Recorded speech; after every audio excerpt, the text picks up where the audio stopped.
Hello, everyone. Welcome to the Newsbrowse News broadcast.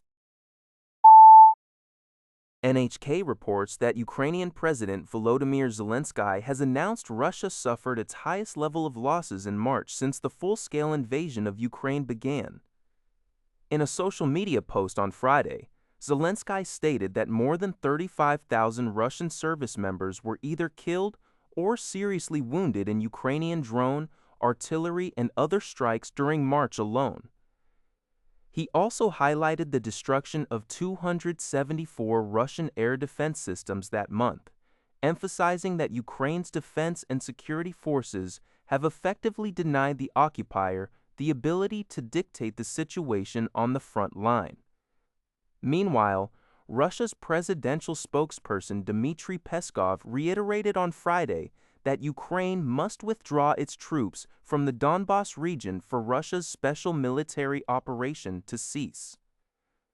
High-ranking officials from Ukraine, Russia, and the United States previously met 3 times this year to discuss a peace plan, but these talks have been paused due to the conflict involving Iran.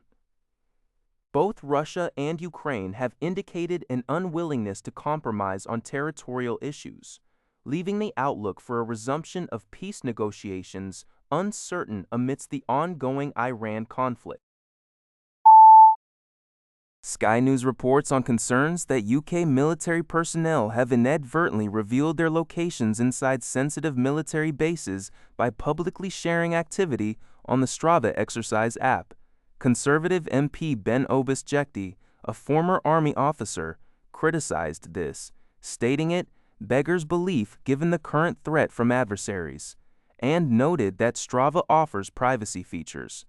The iPaper reported that nearly 520 individuals at sensitive sites have shared data, including 110 at the Fastlane Naval Base, home to the UK's nuclear deterrent. One route was logged in a restricted area, potentially identifying a specific nuclear submarine. However, the Ministry of Defense dismissed the idea that fitness apps like Strava pose an operational threat, arguing that base locations are already public. They affirmed that personnel will continue receiving security guidance on GPS tracking apps.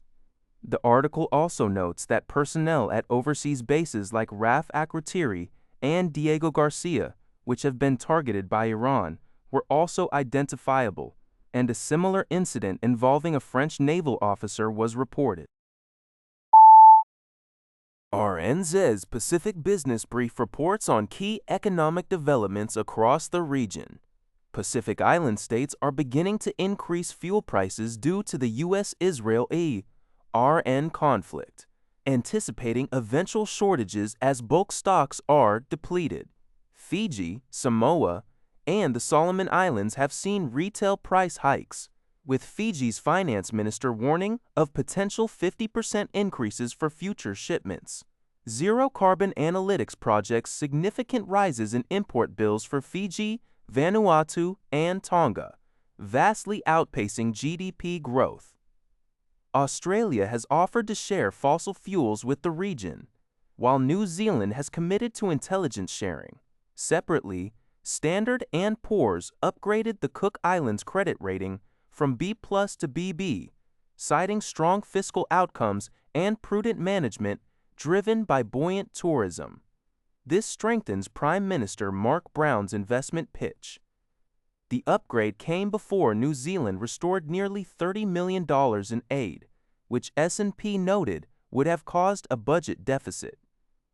S&P expects New Zealand's support to continue.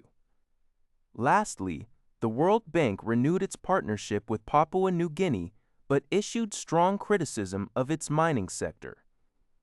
Despite a mining boom, government revenues from resources averaged just 1.9% of GDP over the last decade. The World Bank argues reforms could unlock significant fiscal potential, up to 5.8% of GDP, to fund essential services. World Bank Director Hans Freiters hopes to influence policymaking through effective work and continuous engagement with officials. News on Japan reports that commercial whaling for the season has officially opened in the Sea of Okhotsk. The season commenced on April 1st, and 2 minke whales were successfully landed at Nemuro Port in Hokkaido on April 4th. 2 small vessels, one from a fishing cooperative in Wakayama Prefecture and another from Chiba Prefecture, were responsible for the initial catch, each landing 1 whale. Both whales were identified as minke whales. Notably, one was a large female measuring 8.2 meters in length and weighing 5.8 tons. These whales were described as being of considerable size and rich in fat, indicating good quality. Following their landing, they were transported to Kushiro City for immediate processing and subsequent auction. For the current season, commercial whaling operations in the Sea of Okhotsk have set a target to catch a total of 33 minke whales. According to Lianhe Xiaobao, Italian Prime Minister Giorgia Meloni made an unannounced 2-day visit to Saudi Arabia on Friday, becoming the first EU and NATO leader to visit the Middle East since the outbreak of the US-Israel-Iran conflict. Her trip aims to strengthen Italy's domestic energy security. In addition to meeting with Saudi Crown Prince Mohammed in Jeddah, Meloni is scheduled to hold discussions with representatives from Qatar and the United Arab Emirates. Italian diplomatic officials indicated that the visit's primary focus is to exchange views on the ongoing conflict, maritime security, the opening of the Strait of Hormuz, and the humanitarian situation in affected countries. Meloni also intends to reaffirm Italian energy companies' commitment, including Eni SpA, to investing in the Middle East. That's all for this video. Thank you for watching. See you in the next video.